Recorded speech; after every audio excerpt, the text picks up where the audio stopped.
Alde batetik ausardia, beldurri gabe etorkizunari begiratzeko ausardia.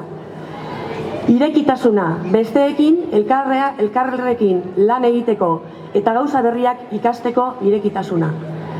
Aukerak, askotan ikusi ezinak direnien, ate bat zabaldu aurretik, baina gero asko erakusten duzkuenak. Eta batez be ilusinua. Ate berri batek zabaltzen dozunean daukon postasun hori, izen deixela gure herriaren motorra. Eta batez ere, elkarrekin arrasate eraikitzeko borondatia eta gogua. Hori da, ni burotena, lelo eta marka berri honekin. Udalarentzat baitxa, marka hau ez da marka soil bat, jarrera bada. Gobernantza ulertzeko modu berri bat.